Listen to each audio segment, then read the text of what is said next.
É inegável a falta de produtividade das empresas brasileiras.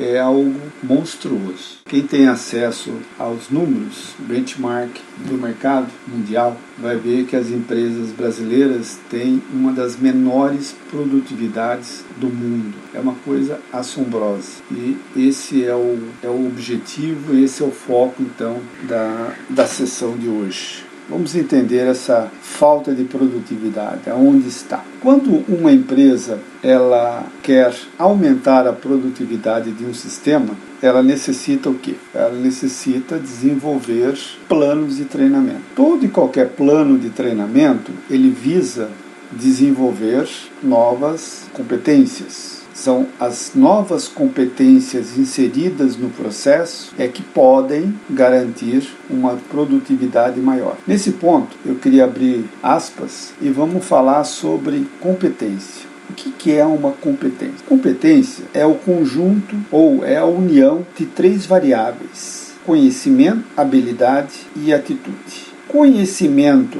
e habilidade, nós podemos dizer que são variáveis tangíveis, são aquelas palpáveis. A terceira e mais importante variável, que é a atitude, ela é intangível, você não consegue palpar.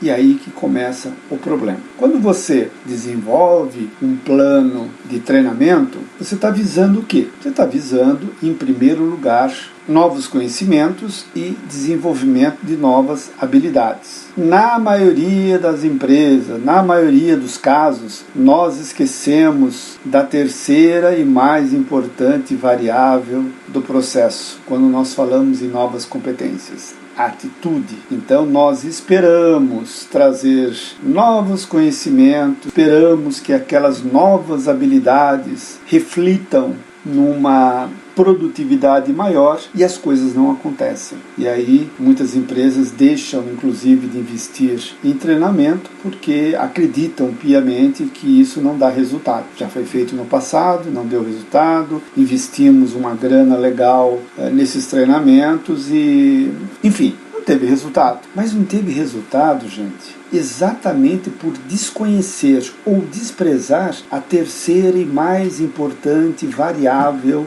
de uma competência, que é a atitude. Então, quando nós desenvolvemos um plano de treinamento dentro das empresas, nós sabemos que aquele conhecimento, aquela habilidade, se teve aderência ou não ao nosso processo, às pessoas, aos profissionais, porque é palpável. Você consegue medir o grau de aderência de um novo conhecimento numa turma. Da mesma forma, você consegue fazer isso com a aderência no tocante a novas habilidades. Você vê o grau de desenvolvimento, o grau de impacto que teve sobre os indivíduos. Agora, nós deixamos de lado a atitude. É aí que eu chamo do princípio da incerteza. Será que esse indivíduo terá motivação para usar esse novo conhecimento e essa nova habilidade quando for necessário? Será que ele vai reagir positivamente diante dos eventos aleatórios do dia a dia? Ninguém sabe, exceto se você, ao mesmo tempo que se preocupar em desenvolver novos conhecimentos, em desenvolver novas habilidades, também se preocupar com a parte comportamental da sua equipe. Eu acredito que hoje, quando você faz um treinamento no Brasil, você pensa o quê? Novas competências, repetindo, conhecimento, habilidades e atitude. Eu acho que nós deveríamos inverter as coisas, inverter o caminho natural da qual é utilizado no Brasil, né? Primeiro você desenvolve o conhecimento, depois você desenvolve a habilidade e espera que a atitude venha por inércia. Muito bem, vamos inverter isso? A atitude vamos colocar em primeiro plano, para depois investir em conhecimento e investir em habilidades. Como? Transformando a atitude na base de todo o trabalho, investindo na área comportamental da sua equipe, favorecendo a atitude positiva ou a reação positiva diante da danada dos eventos aleatórios. É aquilo que acontece no dia a dia que desafia a lógica E é naquele momento que aquele indivíduo seu, que você investiu grana nele, em conhecimento e habilidade, ele tem que fazer a diferença. Então, por isso que potencializo a parte comportamental de qualquer equipe. Ela é a mais importante. Ela tem que ser fortalecida antes de você colocar dentro dela um novo conhecimento e uma nova habilidade. Por esse processo comportamental, essa maturação comportamental é o que vai realmente garantir os seus resultados. Caso contrário, você vai investir 10 e vai ter como resultado 2, 3, 4. Por que não investir 10 e ter como resultado 1.000, 2.000, 10.000? Inverta o processo. Dê mais atenção para a área comportamental dos seus colaboradores. Fortaleça a sua área de recursos humanos. Não permita que sua área de recursos humanos seja um departamento pessoal melhorado. Invista nas emoções humanas. Invista em tudo aquilo que é tangível para o ser humano. Você, trabalhando na área comportamental dos seus colaboradores, por si só, sem investir em novos conhecimentos e sem investir em novas habilidades, só isso já dá resultado. É aí que as empresas brasileiras pecam. Nas empresas brasileiras, nós temos ótimos gestores e nós não temos líderes. Perceberam? Nós não temos grandes líderes nas empresas brasileiras. E o que faltam? E aí eu faço um adendo também com relação a gestor e líder. No Brasil, nós temos grandes gestores de processo. São pessoas que entendem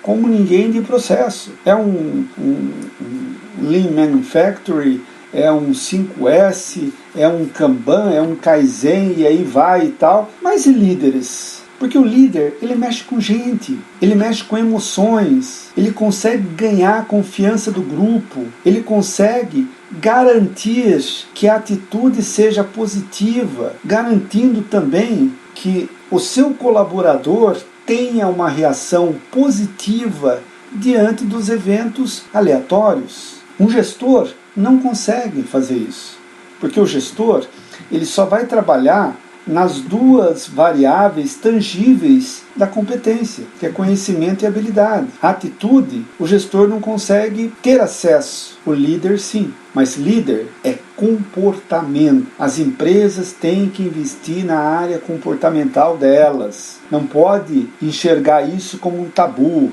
não pode enxergar isso como uma frescura. Enquanto as empresas enxergarem a área comportamental dos seus colaboradores como uma frescura, elas não terão resultados sustentáveis. E aí, na primeira crise que vier, ou elas quebram ou elas diminuem. Por que existem tão poucas empresas brasileiras que se tornam multinacionais? Porque nós não aprendemos ainda um modelo competitivo.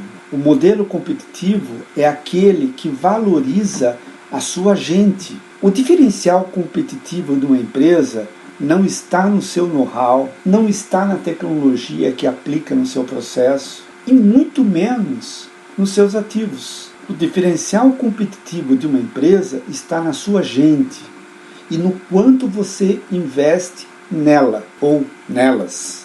Invista na sua gente, valorize o seu ativo mais importante, que é a sua gente, e você vai ver resultados surpreendentes.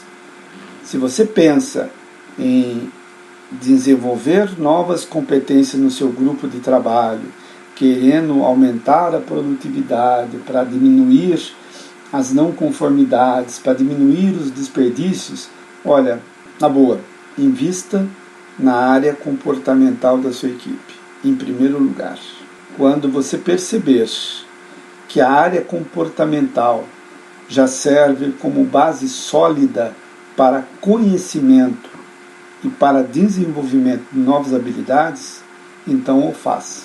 Enquanto isso, se fizer, você vai estar perdendo dinheiro. Ok, pessoal? Espero ter agradado. Voltamos qualquer dia desses. Lima Moraes, um abraço a todos.